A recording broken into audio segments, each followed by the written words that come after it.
আসসালামু আলাইকুম। সকলে কেমন আছেন? কাছে দূরে যে যেখান থেকে দেখছেন, আশা করি সকলে ভালো আছেন। আমরাও খুব ভালো আছি, আলহামদুলিল্লাহ।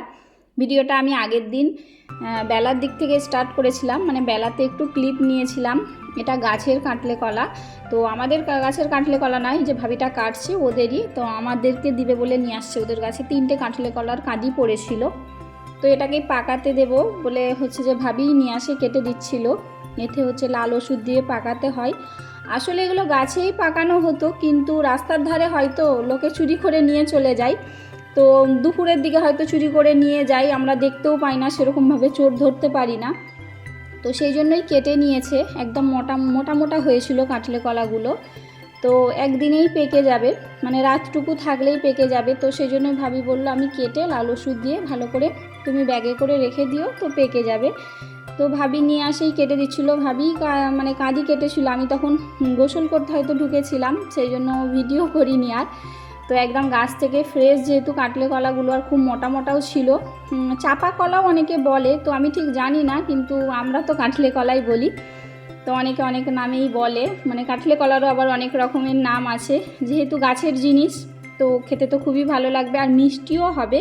যেহেতু একদিনেই পেকে যাবে, মানে গাছেই পেকে যেত, বললাম না, লোক নিয়ে চলে যাবে, কিছু আর করার নেই। তো এই যে মানে ছোড়া কাটতে যে কটা কেটে গিয়েছিল, তো সেগুলোতেও লাল ওষুধ দিয়ে দেবে। তো সেদিন আর সেরকম কিছু ভিডিও করি না। তারপর দিনে একদম সকাল থেকে ভিডিও স্টার্ট করেছি। আজকে আপনাদের ভাইয়া অনেক পাউরুটি নিয়ে আসছে, ওনার শখ হয়েছে। মানে রাত্রিতে আমাকে বলেছিল যে মটর ভিজিয়ে দেবে, তো ঘুগনি বানাবে আর পাউরুটি সেঁকে দিবে, দিয়ে খাবো। তো বাড়িতে বাটার ছিল না, বাটারও নিয়ে আসতে বলেছিলাম। তো আপনাদের ভাইয়া হচ্ছে যে পাউরুটিটা কিনে দিয়ে একটু দরকারে মানে বাজারের দিকে গিয়েছিল। তো আমি তৎক্ষণকে পাউরুটিটা সেঁকছিলাম, যে মেয়েকেও খেতে দেবো। আমি সকালবেলা ঘুগনি বানিয়ে নিয়েছিলাম।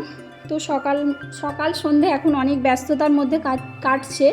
মানে আমার ছাগলদের 5টা ছাগল আছে, আপনারা তো সবাই জানেন, যেহেতু আমি শেয়ার করি আপনাদের সাথে সব কিছু। তো ওদের একটা একটা করে বাচ্চা হবে, তো প্রায় দিন ঘনিয়ে আসছে, সেই জন্য অনেক ব্যস্ততার মধ্যে থাকি। ওদেরকে সবসময় দেখতে হয় আমাকে। বাড়িতে সেরকম কেউই নেই, শাশুড়ি মাও নেই। তো আপনাদের ভাইয়া তো কাজে যায়, তারই মধ্যে বেশিরভাগ বাড়িতে থাকে, যেহেতু আমি একা বলে। তো উনিও বাড়িতে থাকবার চেষ্টা করে। তো আজকেও উনি বাড়িতেই ছিল। তো এই যে বললাম একটু বাজারে গিয়েছিল, তো আমি পাউরুটিগুলো সেঁকছিলাম। তারপরে দেখলাম উনি চলে আসছে, তো ভাবলাম যে গরম গরম সেঁকে দিই, খেয়ে নেবে। তো এই যে এপিট ওপিট করে ভালো করে একদম তাওয়াই সেঁকে নিচ্ছিলাম। ঘুগনিও বানিয়ে নিয়েছিলাম, আর অনেকগুলো বললাম পাউরুটি নিয়ে আসছে। আমি ফের বললাম যে এত পাউরুটি কেন নিয়ে আসছো? বলছে হ্যাঁ খেয়ে নেব। আমার মেয়ে কিন্তু পাউরুটি বাটার খেতে খুব পছন্দ করে, বা ডিম টোস্ট দিয়ে বানিয়েও দিলেও খেয়ে নেয়।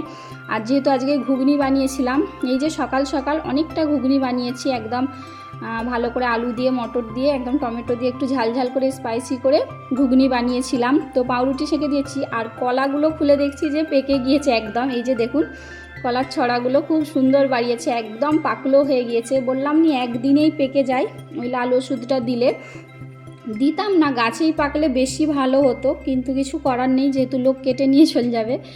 তো সেই ভয়েতেই কাটা হয়ে গিয়েছে। ওরকম করে আমার গাছের অনেক কাঁদি লোক কেটে নিয়ে গিয়েছে। মানে কাঁচকলা, কাঁঠালে কলা, বিচে কলা, সব রকমেরই কলার গাছ আছে, তো হয়ই সব রকম।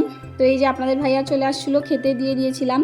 তো আপনাদের ভাইয়া আগের দিনও কলকাতা থেকে অনেক মাংস নিয়ে আসছে, আজকেও হচ্ছে যে এই যে মাংস নিয়ে আসছে অনেকটা, আর সাথে একটু ওই যে দিল কলিজি একটু দিয়েছিল, তো ওটাকে আলু দিয়ে রান্না করব ভাবলাম। তো চাপিয়ে দিয়েছি একদিকে কুকারে মাংসটা, একদম হাত দিয়ে মাখিয়ে, আর আলুটা ভেজে নিচ্ছিলাম একটু হলুদ আর নুন দিয়ে। তো একটু ঝোল ঝোল করে বানাবো, আর একটু ফ্রাইড রাইস বানাবো ভাবছিলাম। একটু গাজর মটরশুঁটি তো ফ্রিজে পড়েছিল, তো ভাবলাম ফ্রাইড রাইস বানিয়ে দেবো। তো আপনাদের ভাইয়া অনেকটা চালও নিয়ে আসছে বিরিয়ানির, তো সেটা দিয়ে বানিয়ে নেব। তো বললাম না, অনেকটা ব্যস্ততার মধ্যে কাটছে ছাগলগুলোকে নিয়ে। তো আপনাদের ভাইয়া কিন্তু বাড়িতে থাকলে অনেকটাই সুবিধা হয়, অনেকটা হেল্প করে, বলি তো সবসময় আমি ভিডিওতে। তো তখন আমাকে ছাগলগুলোকে আর দেখতে হয় না। তো দুপুর হয়ে গিয়েছিল, নামাজ পড়ে নিয়েছিলাম, গোসল তো সেরে নিয়েছিলাম আগে। তো এই যে খেতে বসে গিয়েছিলাম, খেয়ে নেব। আর প্রথমে আমি একটু ভিডিওতে দেখিয়েছিলাম আমার ছাগলের বাচ্চা হয়েছিল, তো আসলেই তাই, একটা ছাগলের বাচ্চা হয়েছিল। সেটাও এই যে ভিডিও শেষেই দেখাবো। তো যারা এতক্ষণ ভিডিওটা দেখছেন এখনও একটা লাইক দেননি, প্লিজ একটা লাইক দিয়ে দিবেন। আর নতুন বন্ধু হয়ে থাকলে চ্যানেলটাকে সাবস্ক্রাইব করে নোটিফিকেশান বেল আইকনটা দাবিয়ে দেবেন। কারণ নোটিফিকেশান পাওয়া মাত্রই আপনারা আমার ভিডিওটা দেখতে পাবেন, ভিডিও ছাড়া মাত্রই। তো পুরাতন বন্ধু যারা আগে থেকেই করে রেখেছেন সকলকে তো অসংখ্য ধন্যবাদ। তো এখানে মাংসের ঝোল ঝোল বানিয়ে নিয়েছিলাম। আমার মেয়ে হচ্ছে যে ওই দিল কলেজে অতটা পছন্দ করে না, তো ওর জন্যই আমি একটু বেশি করে মাংসই দিয়েছিলাম। তো দিয়ে ওটা দিয়ে খেয়ে নেব। মেয়ের জন্য বার করেছি কিন্তু মেয়ে খাই না। আর ওখানে শসা, লেবু আর একটু আম কেটেছি। আপনাদের ভাইয়া হচ্ছে আগের দিনে পাকা আম নিয়ে আসছিল, কিন্তু পাকা আমটা অত মিষ্টি ছিল না, একটু টক টক ছিল, তো একটা আমও কেটেছি। কাটবনি ভাবছিলাম যে ফ্রাইড রাইসের সাথে আম খাবো না, তো ভাবলাম যে একটা কেটে খেয়ে দেখি। এত টক ছিল আমটা, খেতে একটুও ভালো লাগছিল না। তো দুপুরে এটা দিয়ে আমাদের খাবার খেয়ে নেব। আপনারা কে কী দিয়ে দুপুরের খাবার খেয়েছেন আমাকে অবশ্যই কমেন্টে জানিয়েন। আমরা তো এটা দিয়ে জমিয়ে দুপুরের খাবার খেয়ে উঠতে না উঠতেই দেখলাম যে ছাগলটা ভ্যাবাচ্ছিল। তো অলরেডি বাচ্চা হয়ে গিয়েছিল। তারপর পাশের বাড়ির ভাবিদের ভাবিকে ডাকলাম একটু পরিষ্কার করে দেবে বলে ওদেরকে।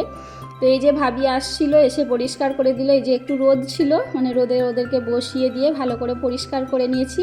একটা প্রথম ছাগলের, এই ছাগলটার আমার দুটো বাচ্চা হয়েছে।